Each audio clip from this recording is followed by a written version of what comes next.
Zoé était une petite fille curieuse avec des tresses dorées et Léo, son meilleur ami, était un lapin blanc espiègle portant un gilet rouge. Un jour, en jouant dans le jardin, Zoé trouva une vieille clé brillante cachée sous une pierre. Excitée, elle montra la clé à Léo. « Que peut-elle bien ouvrir ?» dit-elle en regardant Léo. « Peut-être une porte secrète » répondit Léo avec un clin d'œil. Ensemble, ils se mirent à chercher une serrure qui pourrait correspondre à la clé. Après des heures de recherche dans le vieux jardin, ils trouvèrent une petite porte en bois derrière un buisson. Zoé inséra délicatement la clé dans la serrure. La porte s'ouvrit avec un grincement mystérieux, révélant un sentier menant à une forêt enchantée.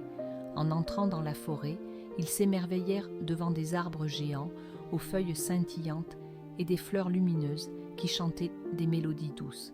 Soudain, un oiseau aux plumes arc-en-ciel vola vers eux. « Bienvenue dans la forêt magique, dit-il en souriant. Je suis Arco, le gardien de ce lieu. Que faites-vous ici ? Nous avons trouvé une vieille clé et suivi notre curiosité, répondit Zoé. Arco souffla doucement sur une feuille dorée qui se transforma en une carte enchantée. Sur cette carte, des chemins brillaient et clignotaient. Suivez cette carte et vous découvrirez des merveilles. Mais prenez garde aux pièges cachés, avertit Arco. Zoé et Léo s'engagèrent sur le sentier lumineux, explorant des grottes cristallines, croisant des créatures fantastiques et résolvant des énigmes pour progresser. Avec chaque énigme résolue, leurs liens se renforçaient et ils devenaient plus courageux. Au bout de leur aventure, ils arrivèrent devant un grand chêne avec une porte dorée. En ouvrant cette porte, ils découvrirent un trésor scintillant.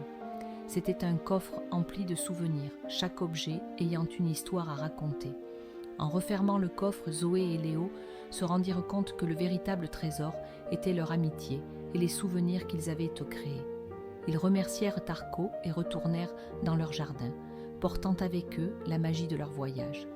À partir de ce jour-là, ils savaient que peu importe où la vie les mènerait, leur amitié serait toujours leur plus grand trésor.